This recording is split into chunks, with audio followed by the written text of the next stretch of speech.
Now Hamza radiallahu an was one of the most prominent and revered companions of the Prophet sallallahu alaihi wasallam.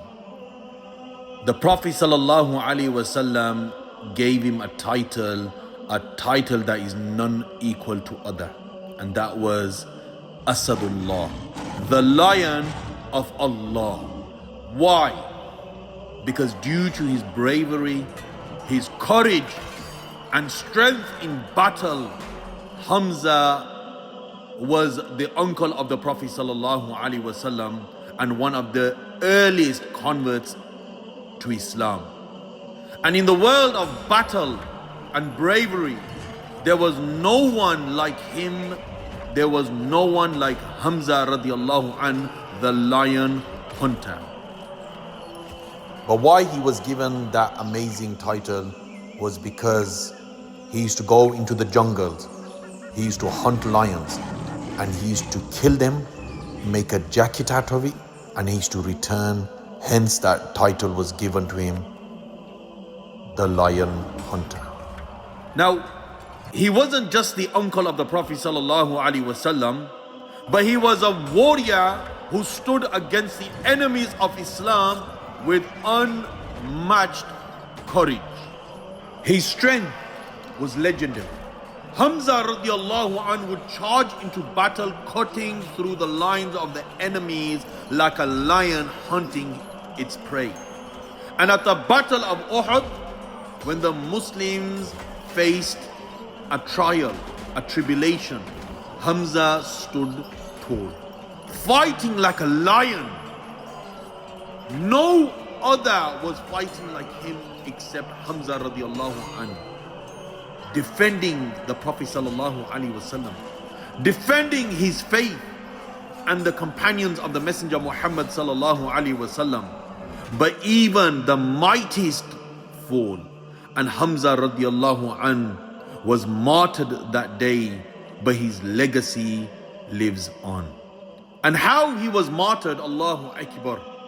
The narrations will state that when they found his body, there was an individual who cut open the body of Hamza, took out the liver, and she was chewing the liver of Hamza radiallahu anhu. She cut off the nose, the ears, and made a necklace and wrapped it around her neck, and she was boasting that I killed Hamza.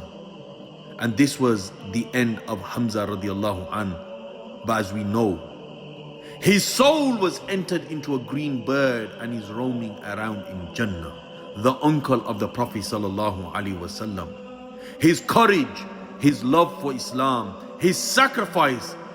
Hamza was not just a warrior of the battlefield, but a symbol of strength, loyalty, and the strength of Iman showed through his actions. But did this shake the companions? Did they lose hope? No, it didn't. Why? Because they understood in the promise of Allah. They understood that Jannah is under the shade of the sword. They understood that do not think those who are slain in the path of Allah as dead, but they're alive and Allah sustains them. They didn't give up. As today we have one trial or another trial or some tribulation that comes up, and people begin to question their faith, their Iman, and they start blaming Allah and they start blaming Islam for their problems. But the companions were different. They sacrificed, they spent their time, and they knew that the deen of Allah was haqq and it was the way forward. So if you want to stay firm and steadfast, hold firm on the rope of Allah, and you will see how Allah paves your way and fixes all your affairs.